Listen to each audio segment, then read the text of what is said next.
Good morning, Ms. Lathan. Thank you, Mom, for coming. Appreciate it. Ms. Lathan, you're charged with assault of a family member. You're facing up to a year in jail and or a $4,000 fine. We're going to do probable cause. You have the right to remain silent. Anything you say can or will be used against you. You have the right to have an attorney present if you cannot afford one. One will be appointed to you. Okay. Judge, the complainant reported being assaulted by the defendant, who is the complainant's daughter-in-law, at the defendant's residence in Harris County, Texas. The complainant stated she was at the residence with the defendant for the complainant's son's birthday. The complainant advised she engaged in a verbal altercation with the defendant about the child not saying goodbye. The defendant got into the victim's face and the defendant lunged at the complainant as if the defendant was going to strike her. The complainant stated her son and husband attempted to separate the defendant and the complainant, but the defendant was able to kick the complainant's right breast, causing a high level of pain due to recent breast cancer surgery.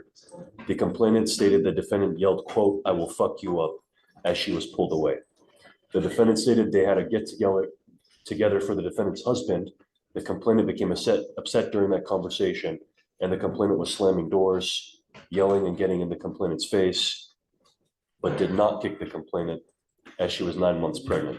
The defendant was identified with a Texas driver's license. I make a statement, Judge. Of course. And so this case was it 6 months later that it was filed? They never spoke to any of the witness. Janitha was present at that time.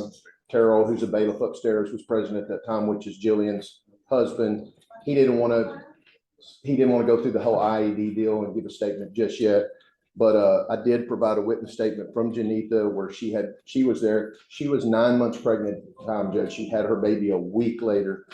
Her mother-in-law did have breast surgery, cancer surgery before on her breast, but she couldn't lift her leg up 3 inches, much less high enough to kick her in the